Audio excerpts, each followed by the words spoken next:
Students आज मैं उससे नेक्स्ट टॉपिक कंटिन्यू करूँगा जो कि है work done by variable force. इससे पहले जो हमने टॉपिक पढ़ा था वो था हमारे पास work done by constant force. ऊपर जितनी भी डिस्कशन की थी लाइक ऐसे सारी की सारी डिस्कशन थी तब जब फोर्स कांस्टेंट थी। बट अब की बार अगर फोर्स वेरिएबल अप्लाई करेंगे फिर वर्क डन कैलकुलेट करना थोड़ा सा टफ है, तो फिर हम उसको एक डिफरेंट वे में डील करेंगे। फॉर एग्ज़ाम्पल मेरे पास एक पाथ है ए और बी, और ए और बी के दरमियान ये फोर्स एग्जिस्ट कर रही है। लाइक ऐसे मैं अगर यहाँ पे अगर वो पिक्चर आपको ये ड्रा करके दूँ डायग्राम, तो ये मेरे पास दो पॉइंट्स हैं और इनके दरमियान ये एक मैं अगर पाथ डिसाइड कर लूँ तो यहाँ पे हम कहेंगे फोर्स तो लग रही है लेकिन वो फोर्स वेरिएबल है, कांस्टेंट नहीं है। तो जब हम ऐसे केसेस डिस्कस करेंगे तो फिर हमारे लिए वो पहला प्रोसीजर जो है वो एप्लीकेबल नहीं होगा, फिर हमें डिफरेंट तरह से ट्रीट करना पड़ेगा चीज़ों को। तो फिर हम ये कहते हैं कि अगर मैं ये कहता हूँ कि ए और बी मेरे पास पाथ है तो इस पर मैं छोटे छोटे पैचेस बना दूँगा। अगर मैं गौर से देखूँ तो अगर ये आपको सामने पे पैचेस नज़र आ रहा होगा, इस पैच के अंदर जो है इस इंटरवल के अंदर आपको फोर्स कांस्टेंट मिलेगी। मतलब हमने इतने छोटे पैचेस बना लिए हैं कि हर पैचेस के अंदर आपको जो फोर्स मिलेगी वो कांस्टेंट मिलेगी। और अगर हर पैचेस के अंदर आपको फोर्सेस जो है वो कांस्टेंट मिलना स्टार्ट हो जाएंगे तो फिर तो इसका मतलब है हम पहले वाला फार्मूला लगा सकते हैं, तो हम ये वही करेंगे। तो अगर मैं यहाँ से यहाँ तक देखूँ तो फोर्स लग रही है F1 और इनके दरमियान ये जो डिस्टेंस है उसको Δx1 कह देंगे, और इसके दरमियान जो एंगल होगा वो θ1 होगा। सेम ये फोर्स F2 लग रही है, Δx2 है और θ2 है। सेम इस तरह चलते चलते लास्ट वाला इसको कहेंगे Δxn है, θn है और Fn है।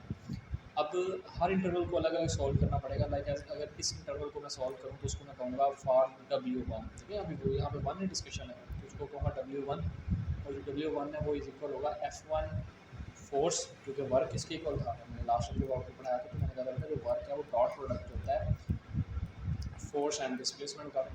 तो यहाँ पे जो फोर्स है उसको जो वर्क है उसको हम F1 W1 बोल रहे हैं, और जो फोर्स है उसको F1 बोल रहे हैं, और जो इंटरवल है उसको Δx1 बोल रहे हैं।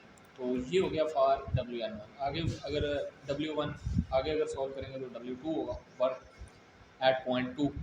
उसको सिमिलरली ऐसे लिखेंगे W2 is equal to F2 Δx2। और अगर डॉट ख़त्म कर दें तो आपको बताइए डॉट अगर एंड ख़त्म कर दें तो फिर आप लगाते हो cos थीटा, तो इसके साथ आप cos थीटा लगा दें तो ये θ2 बन गया। ये θ1 के लिए सॉल्व कर लिया था। इसी तरह आप 3 के साथ सॉल्व कर लेंगे, ये 3 के साथ सॉल्व हो गया। इसी तरह 4, 5, 6 एंड सो ऑन, और एंड पे हम लगा लेंगे W1। इट्स मीन के हमने इस डायग्राम में जितने भी आपको ये छोटे छोटे पैचेस नज़र आ रहे हैं सबका अलग अलग वर्क कैलकुलेट कर लिया है।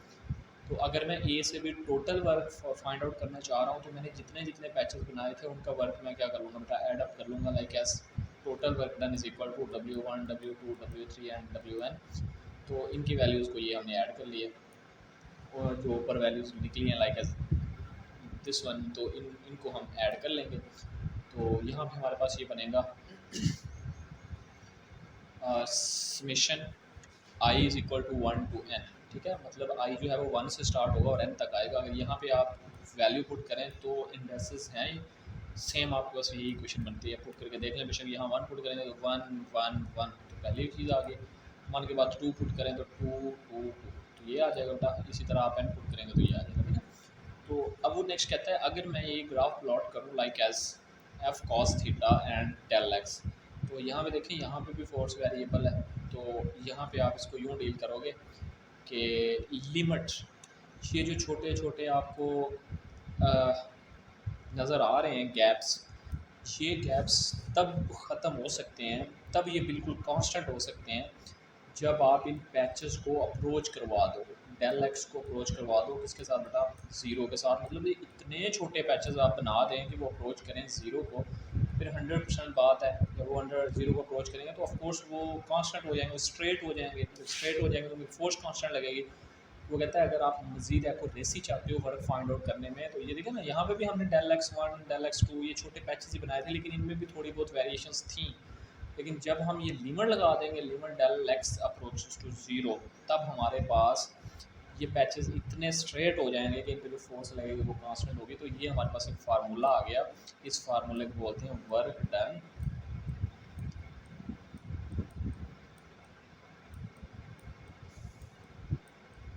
Bye a variable force. Clear है बेटा, इसको हम बोलते हैं work done bye a variable force. तो उसके बाद नेक्स्ट टॉपिक है, नेक्स्ट टॉपिक मैं नेक्स्ट लेक्चर में ही अपलोड करूँगा। अभी तक इतना ही।